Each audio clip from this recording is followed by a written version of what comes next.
So, let's look at how the techniques work in practice. Again, each of the three techniques is powerful on its own, but their real strength lies in their application. What makes them effective is not just theoretical elegance, but practical usability. Let me explain. Beginning with the 4D grammar mapping, grammar in time and space. You see, traditional grammar instruction often reduces time to a line, well, a timeline that is. But real events, real sentences happen in layered ways. Some actions are completed, others are still unfolding.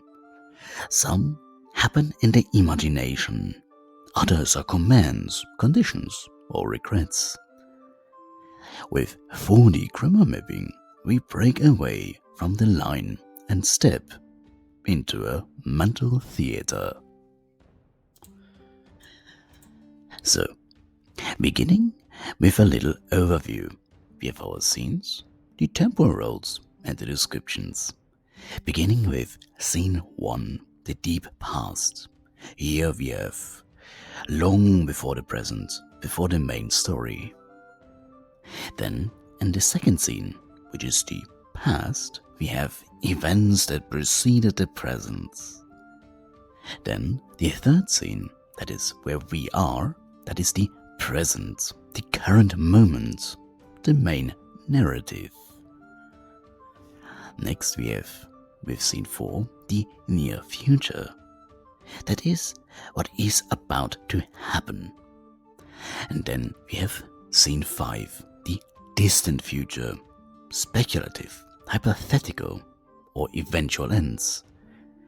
As well as a time where scene 4, which again is the near future, has already happened. So basically the equivalent to the deep past, where we have events that happened before the past events. Here, in scene 5, we have events that already finished in the future. But grammar isn't only time, it's also voice, aka who is doing what, aspect, how the action unfolds, and mood, whether it's real, imagined, commanded, or something else. 4D grammar mapping places all of these features in a cognitive space, where they can be seen, felt, kinda, and navigated. We can even extend this to different grammatical aspects, for example, in case systems with the cases, by simply shifting the perspective and looking at the relationships between all of the agents. Those are the people or objects that do stuff, and objects in a given scene. Now, let me give you a full 4D example, a train ride through grammar. So, we are starting in scene 3, the present. He drives with the train over the bridge and through the tunnel. This is a simple present tense. The action is currently taking place. While driving through the tunnel, the lights suddenly broke and it becomes dark inside the train. Now we have the present progressive. The action is unfolding now, mid-scene. He has seen a lot over the years, but this is new. This is a present perfect with past experiences that are relevant to the current moment. He has been sitting in a dark train for a while, but nothing happened. This is present perfect continuous, an ongoing action, beginning earlier, continuing now. Now we're moving back to scene 2, the past. He drove the train from the train station. A simple past sentence, one completed event in the past. He was driving for a while when suddenly the train made a weird noise. This is past progressive, an ongoing action interrupted by a second event. Now we are going even further back into scene 1, the deep past. He had sprinted to the train to make it in time. This is past perfect, an action completed before another past action. He had been driving for a while when he realized that something was off today. This is past perfect continuous, a prolonged action from the deep past, which is again scene 1, leading into the past, which is scene 2. Now we are jumping forward all the way to scene 4, the near future. He will arrive at the destination by nightfall. This is a simple future tense, one-time future event. He will be thinking about what happened today. This is future progressive, an ongoing future thought process. And now, we're going to the last scene, scene 5, the far future.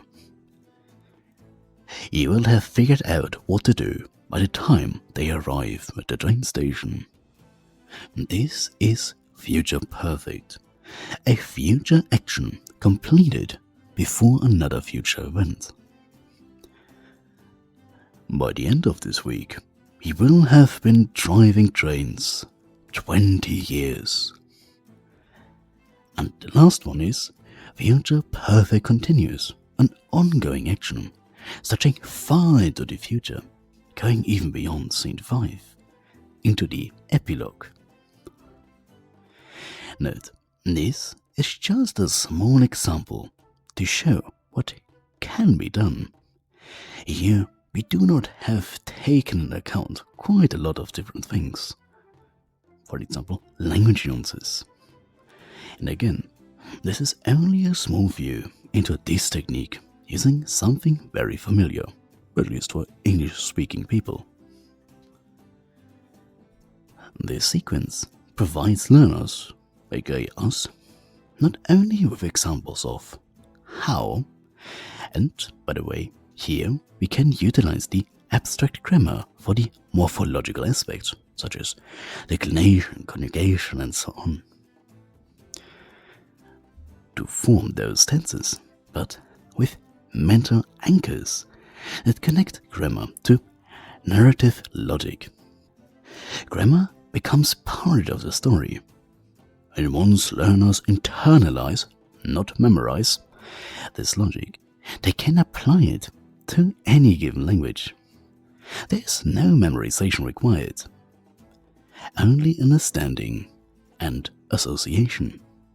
In this case, the tenses with the scenes. Now, while it is true that no memorization is required and only understanding, it does help and it does boost up the process if certain things, just a handful of different aspects, would be learned by heart. You could still do it without rote memorization, but it would take slightly longer. If we are looking, for example, at my Latin verb paper that I wrote a while ago, you will see that each verb in Latin consists out of 3 parts. The verb stem, which either is the present stem or the past stem, plus the indicator. By the way, this indicator, as it indicates the tense, would be one such thing to learn by heart, by which I mean when to use what indicator and what form, as well as the personal endings. And that's it. You could, due to constant repetition, the usage, get by without root memorization, but memorizing them, at least at the beginning, once will boost the process significantly at the beginning. Later on, when you have more practice and have used different tenses and different cases, you will automatically assimilate all of those grammatical aspects automatically. But you might as well can take 10-20 minutes for a one-time memorization session, so to speak. Where this is even more practical is in the Attic dialect, where when you look at the definite articles and then at the case endings in nouns, adjectives and so on, you will see that they are very, very similar. So it would boost the initial process, but it is not required, only a strong recommendation. Next, let's look at the grammar blueprint, basically plug-in patterns for sentence construction. So, if 4D grammar mapping is the stage, the grammar blueprint is the architect's plan, aka the script. Each sentence, no matter the language, follows some underlying structural pattern. The grammar blueprint or abstract grammar technique breaks these patterns into, well, abstract templates. This allows us to quickly build accurate sentences simply by plugging in words that match the structure requirements, and even can be applied to languages with a free word order because of declension and conjugation. By giving context, for example, through different situations. So, let's look at an example template. We have subject, which is in the nominative case. Then we have a copula and an adjective. This is used to express a quality or state of being. For example, the boy is happy. Puer es laitus. Otoko no ko wa urishii desu. Here we have the subject, which is a nominative, which is either the boy, puer, or otoko no ko, or meaning the boy, or being in the nominative. Then we have the copula, which again is very often the to be part. Here in English we have is, in Latin we have laitus, in Japanese, where we have it at the end, there we have des, which also means to be. And we have the adjective, which is laitus, happy, or urishii. You will notice, while it does work for English, where we have the exact three order, subject, copula, adjective, in Latin, we obviously could say puer laitus est, which is perfectly fine, as Latin has a free word order. In Japanese, we do have the des, which is in this case the copula, always at the end. So, you see, it does not work for every language with this exact template. Yet, of course, we simply can switch the copula at the adjective position in the initial template, and it would already apply to Japanese as well. So, each of these expresses, therefore, the same function. The form varies, but the structure holds. With these blueprints, grammar becomes portable across languages. As we have seen, we can simply switch the position of the copula and the adjective. And it already would be useful for Japanese as well. So you see, it can be completely modified, like building blocks for any given language. The logic of this technique is to have abstract building blocks, a blueprint, where you can simply substitute any part with the required word, class or classes, and required form or forms. So, let's look again at why it works. It promotes deep understanding of grammar through function and not just form. It abstracts away from individual words to reveal universal structure. It helps learners build sentences in new languages without memorizing isolated phrases. And, most importantly, those blueprints can scale. From simple constructions, subject plus verb plus object, to complex ones, if clauses plus result clause. Now, complex does not mean difficult, it just means there's more than one layer. And are adapted based on typology, for example, inflectional versus analytic, subject, object, verb versus subject, verb, object, and so on. And now, let's look at the last of the basic techniques, language comparison. Basically, vocabulary acquisition through cognate mapping. Once the riverbed, aka the grammar, is in place, we need the water, which means the words. But instead of memorizing thousands of isolated terms, that is utter nonsense, we tap into what you already know, using a technique I call, again, multilingual polyangulation.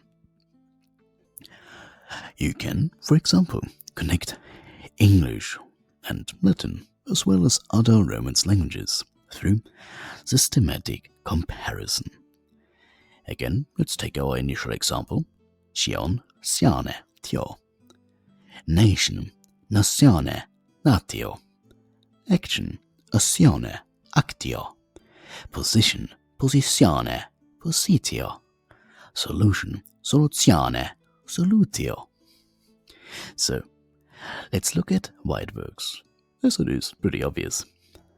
First, and probably most importantly, it builds confidence and momentum by showing immediate progress. Second, it helps learners build etymological awareness. Third, it forms a lexical scaffold that makes vocabulary just click. And fourth, again, it can be used with different languages. Just need some sort of connections.